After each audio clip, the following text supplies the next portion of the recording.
चलिए बेटा, अस्सलाम वालेकुम रहमतुल्लाहि व बरकातुहू। तो एक टॉपिक हमारे पास छोटा सा पेंडिंग है, that is actually calculation of heat of reaction from activation energy. किसी भी रिएक्शन में डेल्टा एच को एक्टिवेशन एनर्जी से कैसे निकाला जाएगा, इसके लिए हमारे पास बेटा दो ग्राफ्स कंसिडर करेंगे हम।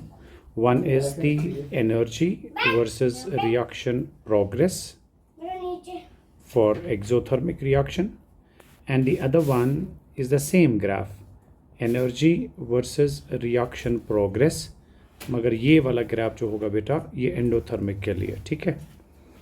तो जब आप एक्सोथर्मिक रिएक्शन की बात करेंगे तो इसका मतलब ये हुआ कि रिएक्शन के दौरान एनर्जी रिलीज हो रही है और प्रोडक्ट का एनर्जी कंटेंट जो होगा वो रिएक्टेंट के कंपैरिजन में कम होगा। So if this is the energy of the reactant, this will be the energy of the product, and you can see energy of product कम है as compare to reactant. It means reaction के दौरान energy release हुई है, reaction को exothermic कहा जाएगा। अब अगर यहाँ पे बेटा इस रिएक्शन के दौरान अगर आप देखना चाहें, ये जो एनर्जी डिफरेंस होता है between the energy of the reactants and the products, इस एनर्जी डिफरेंस को बेटा हम डेल्टा एच कहते हैं। आपको पता है ना, डेल्टा एच लिखते हैं energy of the final state minus energy of the initial state, और रिएक्शन का फाइनल स्टेट होता है प्रोडक्ट, उसका इनिशियल स्टेट होता है रिएक्टेंट। दोनों की एनर्जी का डिफरेंस जो होगा उसको डेल्टा एच कहा जाएगा। लेकिन अगर मैं इस डेल्टा एच को रिलेट करने की कोशिश करूँगा with that of the activation energy, fine. So अगर हम यहाँ पे फॉरवर्ड रिएक्शन की एक्टिवेशन एनर्जी की बात करेंगे तो ये वाली एनर्जी जो है मैं इसको कहूँगा बेटा this is the activation energy of the forward reaction, ठीक है। मैं इसको यहाँ पे जो है ग्राफ को कंप्लीट करूँगा लाइक दिस वन, और ये वाली एनर्जी जो है यहाँ से यहाँ तक मैं इस एनर्जी को E1 फ़िलहाल नाम दूंगा, जबकि E1 जो है that is the activation energy of the forward reaction. इसी तरह से अगर इस रिएक्शन को मैं रिवर्सिबल ट्रीट करूं और इस प्रोडक्ट को मैं रिएक्टेंट में वापस कन्वर्ट कर सकता हूं, तो मुझे इस प्रोडक्ट को रिएक्टेंट में कन्वर्ट करने के लिए पहले थ्रेशोल्ड तक वापस पहुंचाना पड़ेगा, और प्रोडक्ट को रिएक्टेंट तक पहुंचाने के लिए जो एनर्जी देनी पड़ेगी that will be called as activation energy of backward. अब अगर आप इन दोनों में देखें, फ़र्क देखें बेटा, एक्टिवेशन एनर्जी ऑफ बैकवर्ड और एक्टिवेशन एनर्जी ऑफ फॉरवर्ड जो है, अगर आप इन दोनों में डिफरेंस देखें, यहाँ से यहाँ तक एक्टिवेशन एनर्जी ऑफ फॉरवर्ड, यहाँ से यहाँ तक एक्टिवेशन एनर्जी ऑफ बैकवर्ड, इन दोनों के बीच में इतना डिफरेंस है, और ये वाला डिफरेंस जो है उसको हम कहेंगे डेल्टा एच। यानी delta H of a reaction जो है that will be the difference of the two. I will write it as activation energy of forward minus we have activation energy of backward. Now you can actually raise a question for yourself कि activation energy of backward तो sir ज़्यादा है, forward तो कम है, तो हम तो normally delta H लेंगे ना, higher energy minus lower energy. लेकिन आपको याद रखना है बेटा, हमें डेल्टा एच का साइन भी जस्टिफाई करना है। जब हम डेल्टा एच को कैलकुलेट करेंगे from activation energy of forward minus backward, तो एक तो हमें डेल्टा एच का वैल्यू आना चाहिए, दूसरा डेल्टा एच का साइन भी आना चाहिए।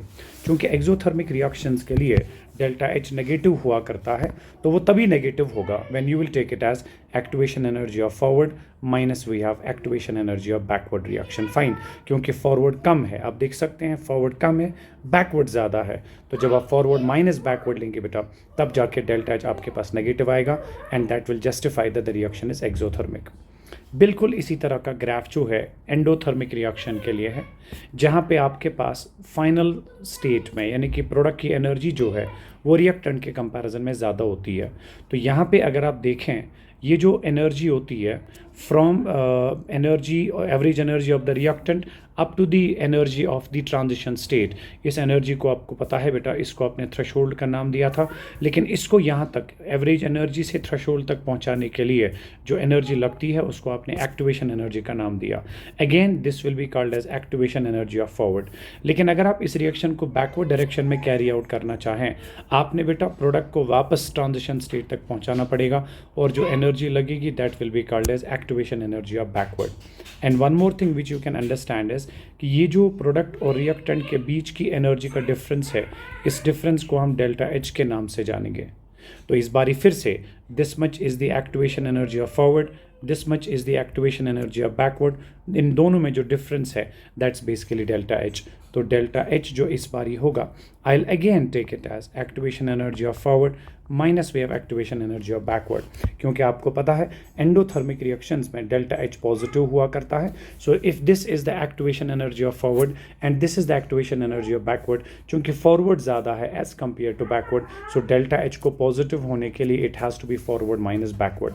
सो एक कंक्लूजन आप यहाँ से ले रहे हो कि जब भी आप डेल्टा एच निकालना चाहेंगे from the activation energies, whether the reaction is exothermic और the reaction is endothermic, delta H will be always equal to activation energy of forward reaction minus we have got the activation energy of backward reaction. Fine.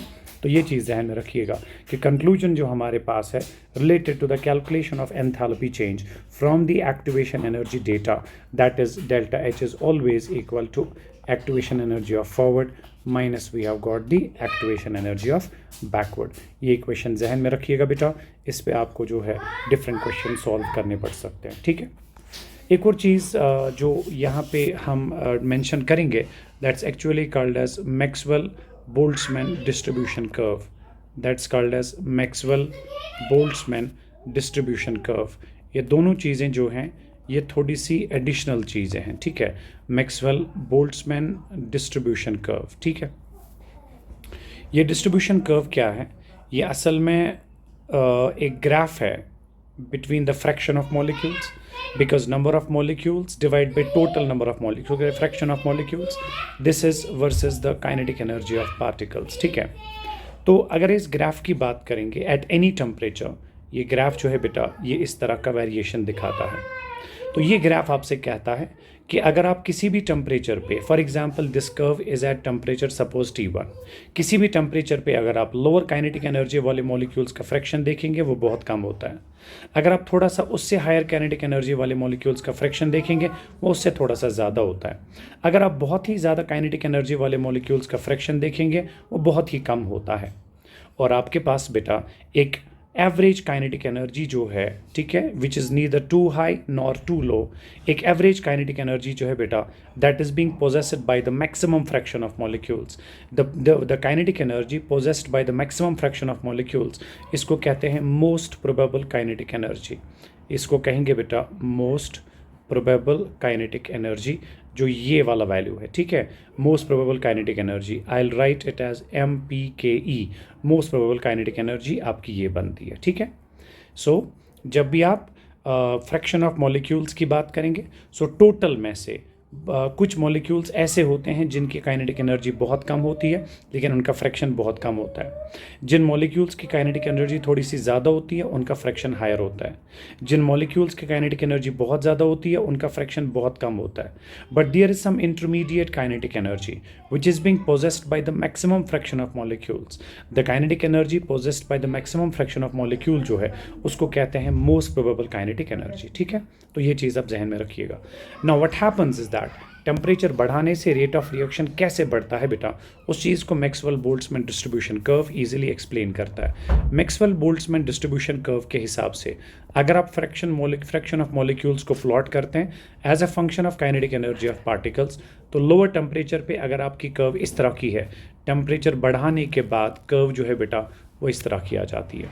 अब इस curve का nature जो है आप देखिए कि जो आपके पास this is at lower temperature T1, this is at higher temperature T2 and here T2 is greater than T1। ठीक है। तो आप एक चेंज देख रहे हैं, कर्व का नेचर जो है उसमें एक चेंज देख रहे हैं। क्या क्या देख रहे हैं? तो लोअर टेम्परेचर T1 पे कर्व जो हमारे पास थी बेटा दैट वाज नैरो, कर्व आपके पास थी नैरो, लेकिन हायर टेम्परेचर T2 पे आप कर्व देखिए वो ब्रॉड हो चुकी है। ठीक है। यहाँ से यहाँ तक अब कर्व है, ब्रॉड हो चुकी है। इससे पहले सिर्फ यहाँ से यहाँ तक कर्व थी तो कर्व नैरो थी, लेकिन अब कर्व ब्रॉड हो चुकी है। That's number one. Number two is that अगर आप एक चेंज देखेंगे, इससे पहले the velocity possessed by the maximum fraction of molecule जो है उसका एक इंटरमीडिएट वैल्यू था, राइट बेटा। So this is called as intermediate kinetic most probable kinetic energy. Most probable kinetic energy जो है बेटा लोअर टेम्परेचर पे जो भी थी, मोस्ट प्रोबेबल काइनेटिक एनर्जी जो भी थी, हायर टेम्परेचर पे ये मोस्ट प्रोबेबल काइनेटिक एनर्जी जो है बेटा वो इंक्रीज हो जाती है। आप देखिए now at the higher temperature this is the most probable kinetic energy value. देखिए बेटा this is the value of most probable kinetic energy, वो बढ़ गया है। लेकिन अगर आप लो टेम्परेचर पे देखेंगे मोस्ट प्रोबेबल काइनेटिक एनर्जी का वैल्यू कम है। सो हायर टेम्परेचर T2 पे most probable kinetic energy increase हो जाती है। एक और चीज़ अगर आप देखें, जिस फ्रैक्शन ऑफ मॉलिक्यूल्स के पास MP काइनेटिक एनर्जी है, मोस्ट प्रोबेबल काइनेटिक एनर्जी है लोअर टेम्परेचर पे, हायर टेम्परेचर पे उसका फ्रैक्शन जो है बेटा वो कम हो चुका है। तो you can one more thing you can say कि जो फ्रैक्शन ऑफ मॉलिक्यूल्स आपके पास था, फ्रैक्शन ऑफ मॉलिक्यूल्स जिनके पास ये मोस्ट प्रोबेबल काइनेटिक एनर्जी थी, वो फ्रैक्शन ऑफ मॉलिक्यूल जो है बेटा वो डिक्रीज हो जाता है, ठीक है, वो फ्रैक्शन ऑफ मॉलिक्यूल्स डिक्रीज हो जाता है। और एक आखिरी बात याद रखिएगा, जो एरिया अंडर द कर्व है, एरिया अंडर द कर्व जो है दैट रिमेन्स सेम, क्योंकि अगर एक साइड से कर्व ब्रॉड हो जाती है बेटा, दूसरे साइड से कर्व का पीक नीचे आ जाता है, तो ब्रॉड होने की वजह से कर्व के अंडर एरिया बढ़ेगा, लेकिन पीक नीचे आने की वजह से कर्व का एरिया, कर्व के अंडर जो एरिया है बेटा वो कम हो जाता है। ओवरऑल ये दोनों एक दूसरे को इस तरह से बैलेंस करते हैं कि जितना कर्व ब्रॉड होने की वजह से एरिया बढ़ता है, उतना ही कर्व नीचे आने की वजह से एरिया कम हो जाता है। Overall area under the curve जो है that remains same, area under the curve remains same, okay, remains same, ये चीज़ जहन में रखिएगा, ठीक है। बस ये दो चीज़ें थी जो असल में आपके साथ शेयर करनी थी। बाकी इंशाल्लाह all the best for the assignment solution. अच्छी तरह से असाइनमेंट सॉल्व करिएगा and do well in your examination. Thank you so much, stay blessed, अल्लाह हाफिज़।